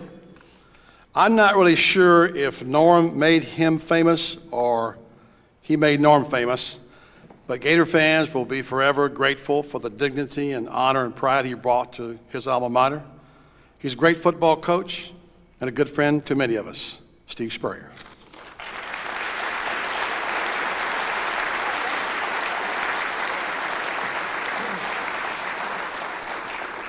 Thank you, buddy. I read in the paper the other day where there was 80,000 comedians out of work in the United States, and we got a bunch of dang sports writers trying to be one here tonight. But anyway, it's always nice to be back home here in Gainesville, and especially to be here tonight as we honor a guy we all truly love, Norm Carlson. Norm and I obviously go back to 40 years ago. We arrived on campus a little bit the same time, 1963. I was a freshman, and of course Norm was in his first year as the publicity man. I guess that's what they called it back then. And my first experience with Norm, I was just a freshman. We had a freshman team, so he was doing most of his stuff with the varsity guys and so forth. But when I arrived on campus, I got stuck with number 16. A lot of you don't know that, but they had a guy here earlier. He came to summer school, Alan Kelly. And he'd worn number 11 in high school, and he got here first, and he told the equipment guy, I'm number 11. So I got stuck with number 16. But I think Coach Graves and Norm got together, and about 2 or 3 weeks later, I went in to get my number 16, and all of a sudden I was number 11. And Coach Graves and Norm got together, and I think Norm convinced him that those double digits, like Richard Trapp, 44, and so forth, would help a guy publicity-wise to do some good things. So I appreciated that to start with, Coach Graves and Norm getting me my old high school number. So, but as we went through and so forth, obviously Norm became our advisor and our mentor in college, and certainly I'm very thankful for all he did as far as helping the voters elect a Southern boy to win the Heisman in '66. I remember Norm called and he said, the president, you need to go to the president's office that day, and he said, try to dress, fairly nice. So I put on a regular pair of slacks. No socks, of course. None of us wore socks back in those days. But we had a nice little press conference there and so forth. But I was very fortunate, obviously, to be here at Florida. Wonderful bunch of teammates. A bunch of them are here tonight. And coaches, and especially to have Norm on my team right there. From '67 till about '90, Jerry and I would see Norm and Sylvia sometime at Crescent Beach and sometime through Gainesville. Just always remained pretty good friends. Obviously not quite as close as we became in 1990 when I was hired by Dr. Bryan to be the head coach here at Florida. And I remember right after I was hired, Norm came in as my mentor and my advisor, and he was telling me how we do things here as head coach at the University of Florida. He said, now, Steve, what you do, he said, every Tuesday night during the season, the coaches go out to the Gator clubs. They go speak in Jacksonville, Orlando, Tampa, sometimes Tallahassee, Daytona Beach. And I said, we're not going to do that anymore, Norm, because that's not the best way to do it. And I said, we're going to try to coach football, maybe call some recruits on Tuesday night. He said, okay. And he said, now, you go out to the Gainesville Country Club on Tuesday night, the head coach does 4 or 5 times during the year. I said, no, I'm not going to do that either. He said, okay. So he was a good advisor, he listened well. But obviously, when something was important, he'd say, now, or we need to do this one. And I said, okay, whatever's important, he certainly knew what to do to do the right thing. Talking about golf. Now, Norm he's not a real proficient golfer, but I remember my first year, 1990, they sent us a little invitation to play in the SEC Coaches Scramble in Birmingham. Well, I'm a first-year coach. I don't know that you're not supposed to play in it. So I'll play. So Norm and I, and Golden Flake was one of our sponsors. So the lady from Golden Flake, Julie Strauss, and the guy she worked for, the 4 of us played in the scramble. I show up. I'm the only head coach there. I didn't know that head coaches didn't participate. So anyway, we win the tournament. And I think we won it 2 years in a row, didn't we, Norm? Yeah. And I tell you, there were some good golfers in that field. Guys like Bianchi and Dave Lamb and Chris Harry. I mean, it wasn't much of a field. But I tell you one thing, when Norm, he wasn't much of a ball striker, but he could make some putts. And all of us that play a lot of golf, you get in a scramble, sometimes just the camaraderie, something jives within your team, and you do well. And it seemed like when Norm was on our team, something good always. He made a bunch of putts. He made a bunch of 20, 30-footers, and we had a couple of guys that could hit it a little bit. But I remember Norm strutting around with all them sports writers, after he won the trophy there a couple of years in a row. I don't know have you won one since that one, Norm? That's about it. But we were strutting a little bit those first couple of years there in Birmingham. But then, of course, we went on and certainly had some wonderful times here. I can remember each year we'd win the SEC championship. We'd always come back late at night with Jeremy Foley and all the coaches and wives and Norm and Sylvia. And we'd take the SEC championship trophy to Napolitano's restaurant out there. And we'd call the guy and he'd keep it open about 2, 3, 4 in the morning. And we'd sort of toast a championship each year. And certainly those were memorable times for all of us involved with the football family back then. And then we were fortunate enough, of course, in New Orleans to win it all in 1996. And certainly a wonderful occasion for all of us Gators. And everyone was very happy, of course, after the game. 2 guys that I think were the most happy, Norm Carlson and Tom McEwen. Tom McEwen's back there. And I just will never forget the look on Tom's face and, of course, on Norm when we had achieved it all that moment that night. And I know all Gators, that was a special memory for all of us that we'll cherish forever. But Norm and Tom were 2 happy Gators that night, as we were for a long time afterwards. But again, times kept moving on and so forth. And after 12 years, Norm and I, we did, probably 250 Gator clubs in those 12 years, about 20 or so a year, 22. So he's been introducing me for a long time and does a super job. And I feel fortunate to be able to sort of introduce him here tonight as we talk about Norm. Most people have never seen Norm mad very much. I think I've seen him mad one time. Dave, I don't know if you've ever seen him mad, but back in 1992, they decided to have a little golf tournament in Key West. We did the Gator clubs, and we'd do the stretch from Vero Beach, Fort Pierce, West Palm, Lauderdale, Miami, and then down to Key West. So we generally played golf as we went down the string, you know, play golf in the afternoon, do the Gator Club.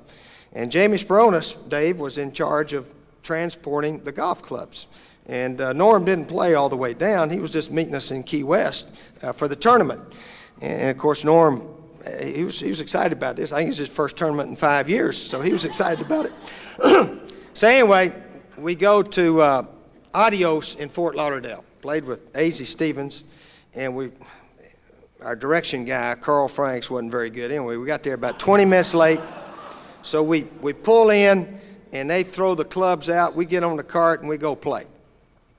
They they take all the clubs out of the trunk. We go play. We finish up, put the clubs back in, and Jamie Spronis drives them down to Key West.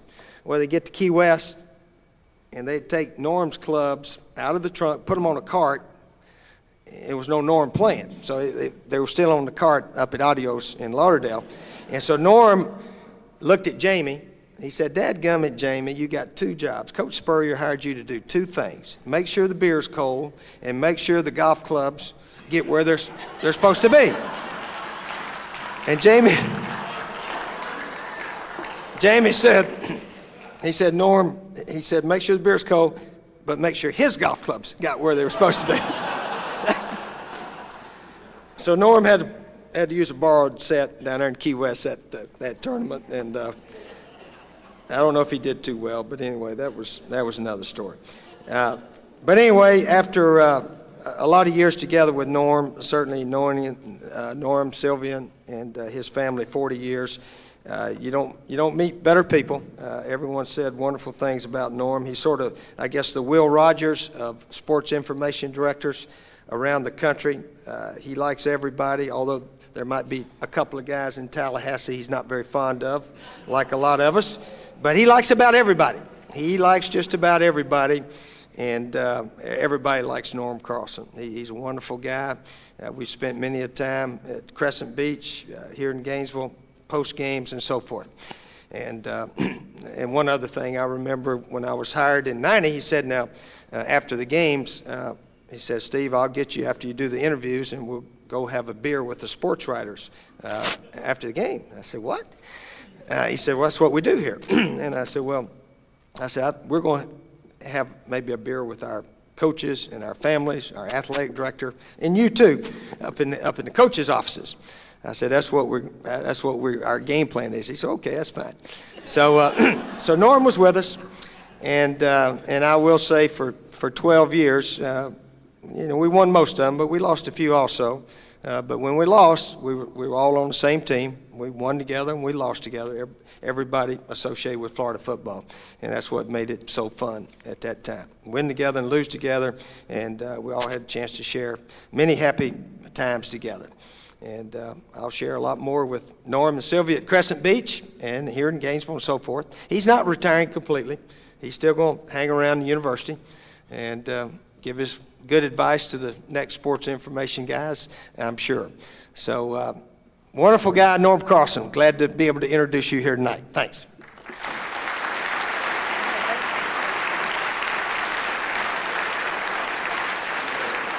The final guest speaker tonight is a man who's brought unprecedented success to the University of Florida athletic program. He's presided over the most prosperous era here. He also brings us some special insights tonight on Norm, as well as a few surprises. Director of Athletics, Jeremy Foley.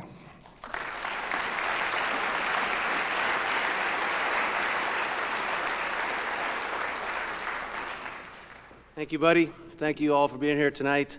Norm, earlier today I had Patty type up some notes for me to recite tonight, and as I sat there, you know, you're my friend and I don't need to read a prepared speech, okay? I thought that was inappropriate. And we're in minus minutes tonight. Every other speaker took more than 5 minutes, so I don't have much time. I think Pat Dooley won the pool. Did you not, Pat? Yeah, he did, okay? That means the next time you're ripping the Gators, make it a little shorter, okay? We'd appreciate it. If everybody here tonight could write a list down of things about Norm Carlson, things about him that would be special to him. They talk about his love for the Gators. They would talk about his passion for what he did. They would talk about how they trusted him. They would talk about his integrity. They would talk about his beautiful wife. They would talk about his commitment. They would talk about the fact he's a good guy, he's a good person. And Norm, that's why everybody's here tonight. As you look at this guest list, and I looked at it, and I remember I sent it to Greg McGarry today, and I said, Greg, look at this guest list. Look who's coming here tonight to honor a special guy. And they're here for that reason, Norm. They're here because they do love you. They do appreciate everything you've done for this university. There are a lot of people in this room here who this university and this athletic program means the world to them. This is a part of their lives. It has been for a long time. It'll be a part of their lives forever. And you multiply that times 40 years, and now you all know what Norm Carlson has given this university and given this program and how special it is. And so like I said on the tape there, you can't say thank you. Thank you sounds so weak, okay? But you have to know it's there from the heart, okay? And on behalf of the University of Florida, on behalf of Dr. Young and all the staff people, Norm, you know how the staff feels about you. You know, the prior staff, the current staff, they love you just like I do. I would like to give to you, you don't have to come up because I'll bring it down to you. We have purchased for you, one for you and one for Sylvia, a gold pen with our logo on it for you to enjoy in your retirement, okay?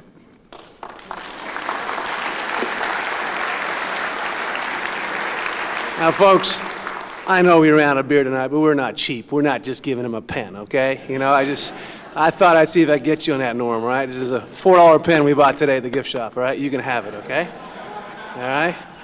Here's what we have for you because we want you to, you know, we want to thank you. As I said, thank you seems so inappropriate for all you've done, but we want to thank you a little bit. And what we have tonight for you, number one, is we have a video tribute that is a lot longer than that one. There's a lot more comments on there that you and Sylvia can take home and watch. I think it's all PG, it's all appropriate, and you'll enjoy it, okay?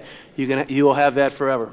You're also going to have, Sylvia, I have a little gift for you tonight that we want to give to you, a little memento of tonight, because obviously the key to Norm's success has been you.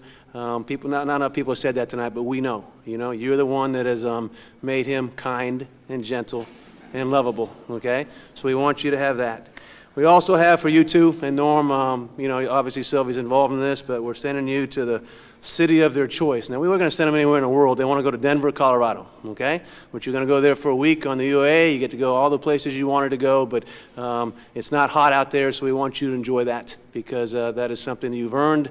And then we want you to come back here and get ready to go back to work in August because he is not retiring. We're keeping him around.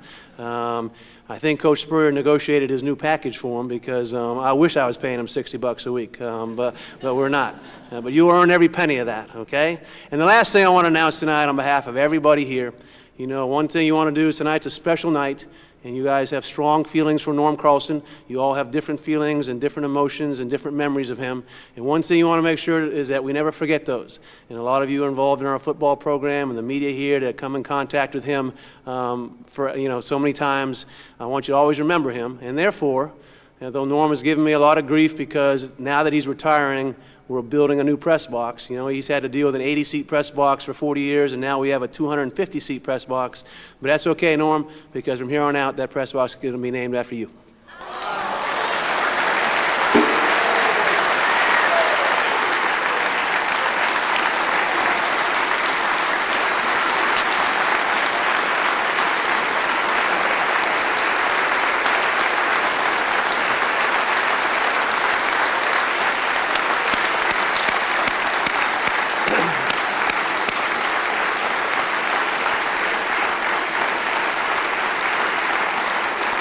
Thank you. And so, Norm, you will have a legacy at the University of Florida that obviously includes your name on the press box. It'll include the things we talked about tonight involving Coach Spurrier, Danny Werfel, articles that you've written, all the things you've meant to these different athletes. That's part of your legacy, obviously.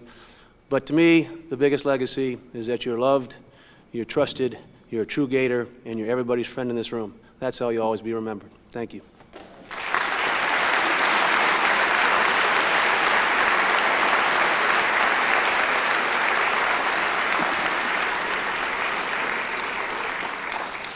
It's true, he once hung a coat hook upside down, tore a shower head out of the wall, and was hanging by a thread. And Norm's handyman skills are well known in the Carlson family. That's one piece of dirt on him. Often we joke about the fact that if he hadn't taken the job at Florida in 1963, that I was next in line. Norm likes to embellish the story. He tells a story about how he was at the University Inn and I was down at the Holiday Inn and Ray Graves was going back and forth and he was negotiating this stuff. Truthfully, there never was but one man for this job. And I cannot imagine what the last 40 years would have been without him here.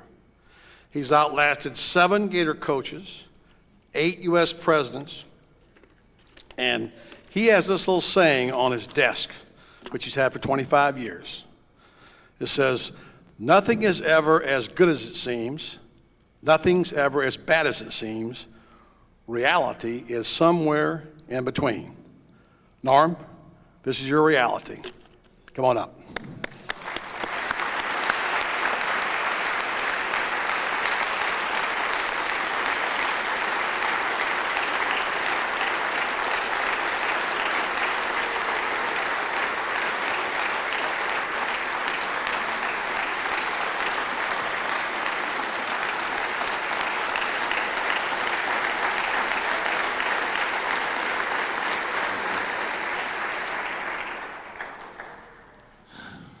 Well, I've been thinking about this for several weeks, even back to when I wasn't supposed to know about this surprise dinner.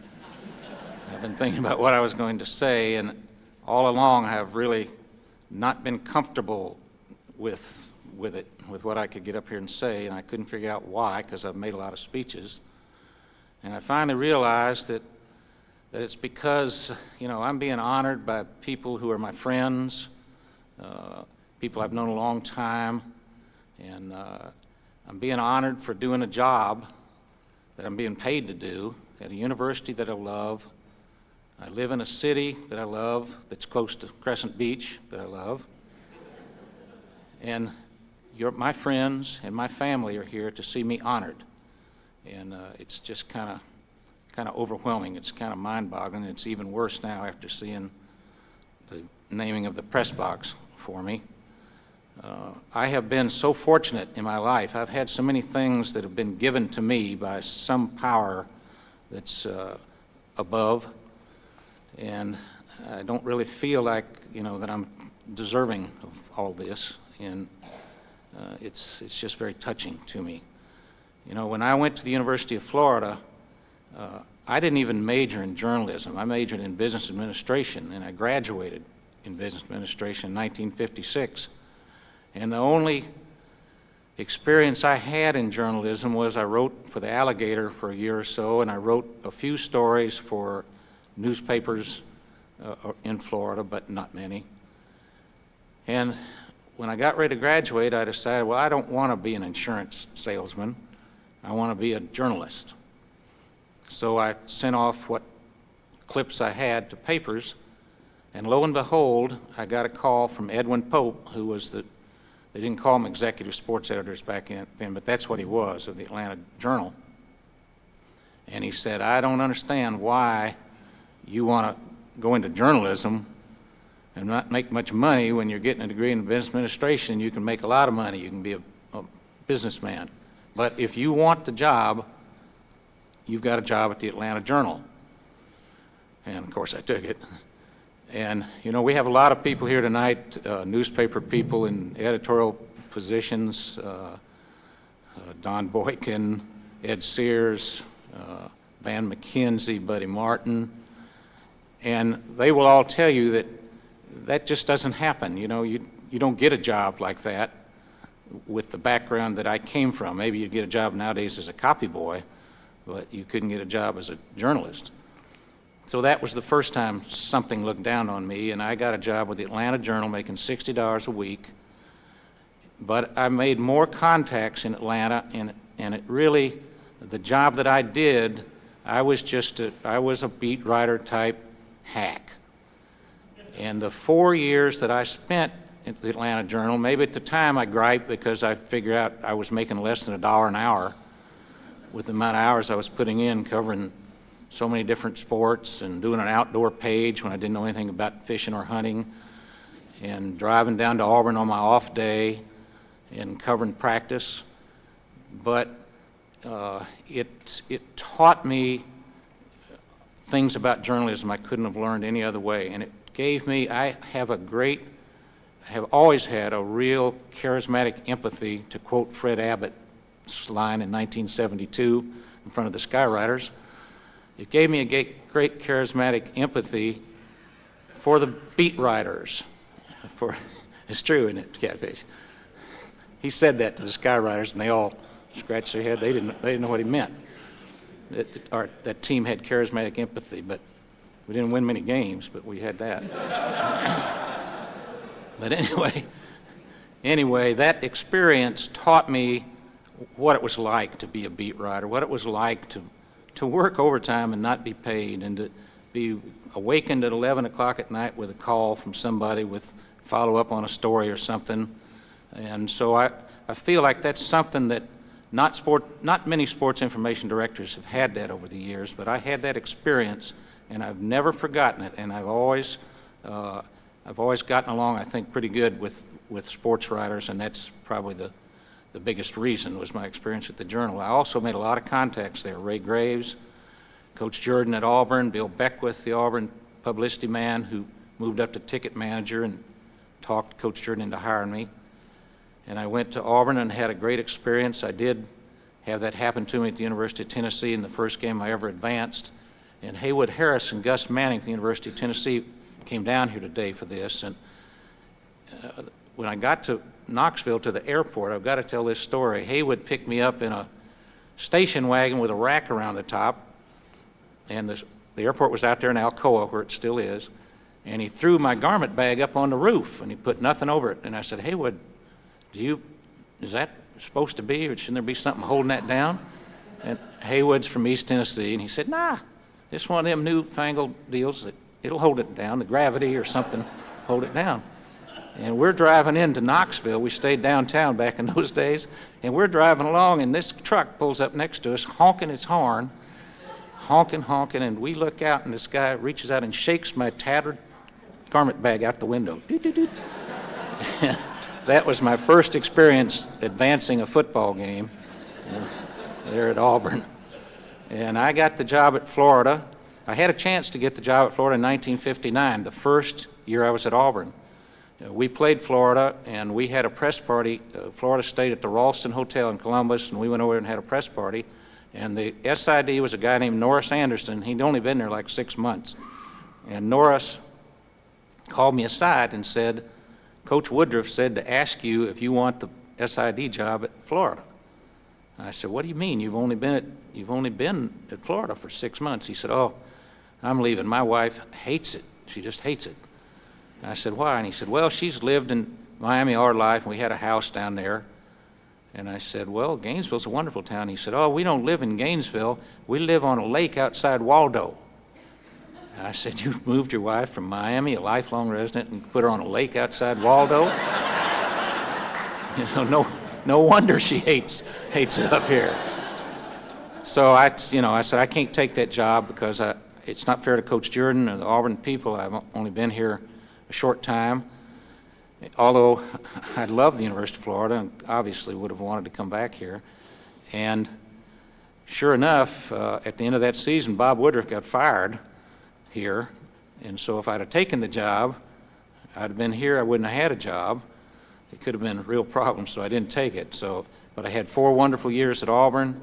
Coach Graves, who I'd gotten to know in Atlanta when he was the associate head coach at Georgia Tech, is at Florida, and the publicity man leaves, and he offers me the job, and the only other candidate was Buddy Martin, so I had no competition. And so So he sat over at the University Center, and I took the job, and everything's been really wonderful since. This is a great school. I've had so many good experiences here, and I've been so honored by you, and honored by my family being here. I've got a lot of children here: Doug, my son; David, my son; Misty, my daughter; Carrie, my daughter; Shannon, my daughter. We've got grandchildren here: Alex, Eric. Where are Hannah and Calvin? Hannah, who's starting swimming camp here tomorrow; Calvin, who's probably asleep in Doug's arms. And my son, by the way, Doug, is a hack. He is a sports writer with the Tampa Tribune who lives in Tallahassee and covers you-know-who up there. And he does a really good job, and he's really behind enemy lines, I promise you that, when he writes something bad. So I'm very happy to have my family here. And Jeremy and others that have said things about my wife Sylvia are so right. She is a very special person.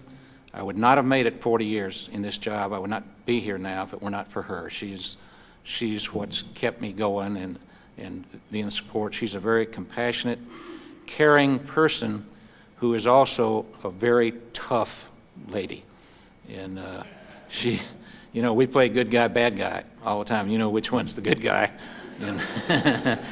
And Sylvia's able to handle that with a lot of class and a lot of strength. And so I'm very fortunate there. The Coach Graves, of course, recruited Steve Spurrier. It made a big difference in what the future of Florida football was going to be. He brought in a style of offense that people loved. The stadium started growing. We started winning football games and doing it in an exciting way. I'll always remember those years. I remember the Richard Trapp run in 1967, for example, that wound up winning the Georgia game for us. 52 yards, he caught it on the press box side, and 8 Georgia tacklers missed him, and he scored on the far side of the field. I remember that. I remember the 69 team beating Houston, the Super Softs that are here tonight, many of them. John Reeves, Carlos Alvarez, the Cuban Comet was an All-American as a true sophomore. Tommy Durrance, Andy Cheney, Jack Youngblood was on that team. Jack Youngblood. Youngblood used to come in my office. He's here tonight. I'm not too sure where he's sitting, but Youngblood used to come in my office and prop his feet up on my desk, and I would come in and he would be sitting there. I guess he thought he was the sports information director. And we have been really good friends for a long period of time, and a guy that has had a phenomenal career and now in the NFL Hall of Fame, and I'm very honored that he is here. Robert Harrell's here. Robert Harrell was on that team. A lot of people here that I really think a lot of, and I'm just honored to be part of their past and part of Florida's past. In the 1970s, I remember a lot of things about that. The great athletes: Ralph Ortega, Glenn Cameron, Wes Chandler, Scott Brantley, just to Chris Collinsworth started in the 70s. All those guys that I've been able to be part of their careers at Florida. In the 80s, the great athletes there, the great wins, the championship in 1984 that was later rescinded, going through that, seeing us beat Georgia 27-0, which was the best Georgia game I guess I had seen since my first year here as a student in 1952, and we beat them 30-0. And Tony Barnhart, I hate to say it, but they can argue about what's our best rivalry and biggest rivalry all they want, but I'm an old hardcore Gator, and our biggest rivalry is Georgia. And there's no question about that. And that was something I totally agreed with Coach Spurrier when he came back and he started saying, to have a credible program here, we have to start beating Georgia. We have to beat Georgia. And there's not going to be excuses because we play Auburn and Georgia back to back, and he started that stuff of, he turned the whole picture of that game around because he started talking about, we're not at a disadvantage. Georgia's at a disadvantage. They're coming to Jacksonville, to our state. They're playing in the Gator Bowl. They have to take a plane down here. We ride over on a bus. And it's all to our advantage. And it wound up 12 years here with Steve. We were 11-1 against Georgia, and then Coach Zook last year, we knocked them off again, their only loss. So we're 12-1 the last 13 years against Georgia, and my record against Georgia is dead even. I'm 500, and so that's a good memory for me to know that we did that against Georgia, and that our #1 rival, we have caught up with them. We actually lead them since. I mean, they got their big margin in games before World War II, and we actually lead them since World War II in our series. Coach Graves, I knew right off the bat that he was going to support me here when I took this job, because the first thing he told me, or one of the first things was, he said, the press box in Jacksonville, I hear, is a mess. And there are people up there that don't belong. There's things that go on that shouldn't go on. And I want you to straighten that out. The media people complain about it. I want you to straighten it out. I said, okay, I'll straighten it out, but you have to back me. He said, I will do that, and I know you can do it because you've been doing the press box at Legion Field for the Auburn-Alabama game, and this is a similar game. So I went over there that first year and hired a bunch of Pinkerton guys, put them up in the press box, and every illegal person that went by the police downstairs, I threw out of the press box. And finally, about 2 minutes before kickoff, some members of their Park and Recreation Board and a prominent University of Florida booster, I mean really prominent, walked in with fifths of whiskey in their hand. And I stopped them. I said, what in the world are you doing? We're going up. We got a private operations box up on the second level. And I said, you're not going to the private recreation box. Yes, we are. We're going up there. So I had the Pinkerton guys, we threw them out of the press box, and the prominent Georgia guy said, I'll have your job by Monday. I said, well, you know, if you can have my job by Monday, then I don't deserve to have it. And so that's the way it is. And on Monday, he went to Coach Graves and he went to Dr. Wrights, the president, told him what happened, and both of them said, you don't belong up there. It's a professional operation, and that's the way we want it. And backed me to the hilt. And that's really the year that started turning that press box around over there, even though we still struggled at times over the years. But that first year we started getting that press box straight. And Coach Graves always was very supportive of everything I did, what we needed to get done in the Sports Information Office. He did, got it done for us. We had a lot of things happen to us at the University of Florida. When women's athletics came in, with a budget of $16,000 for 5 sports. And the mandate to Sports Information was to improve the publicity. But there was no money to do it, and we didn't have a staff. And so we had to start the SID program with them from scratch. That's something I'll always remember about being involved in here. And then over the years, the women's program developed to where now we have, I think, the premier athletic program in our league and one of the 2 or 3 top in the country. We've won 12 straight SEC All Sports Championships. We've had 7 years where we've won the men's, the women's, and the overall, all 3 All Sports Championships. So under Jeremy Foley's leadership, this program has become really one of the premier programs in the country, and I'll never forget having the opportunity to work here and to be part of it. I'm just fortunate, and I'm really just blessed. I remember Lindy and Fanny, who's here tonight, years and years ago, he started saying, you know, when I come back from the next life, I want to come back as Norm Carlson working at the University of Florida. And I told Lindy, I said, Lindy, that ain't going to happen because I'm the one that's going to come back because I want to be Norm Carlson working at the University of Florida.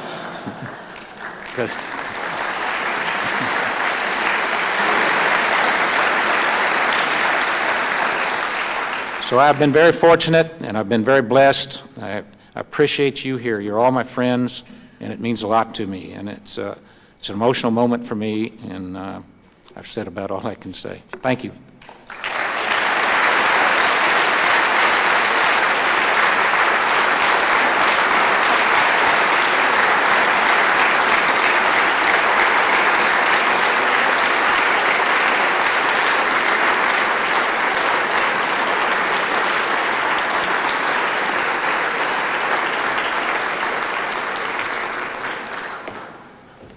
Okay, before you go, just a couple of quick pieces of business. Take about 30 seconds. First of all, anybody get 100 on the trivia questions? They were all C's for Carlson, okay? All C's.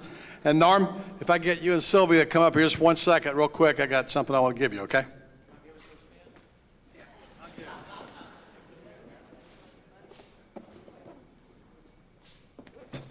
I want to name the press box after you, okay? All right, Sylvia, this is for you. Something you'll be needing probably around the condo. Okay. Okay, just there.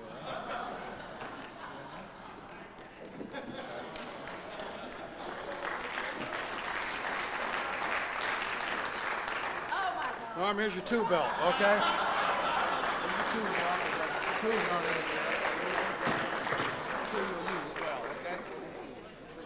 Okay, and whoever won the trivia contest, I think Augie Grinder won it. He'll come to your house and fix your roof, whatever you need done, okay? It's been a wonderful evening. I want to thank University of Florida and Jeremy and everybody. Thank you for coming. And once again, congratulations to Norm and Sylvia. Okay, good night.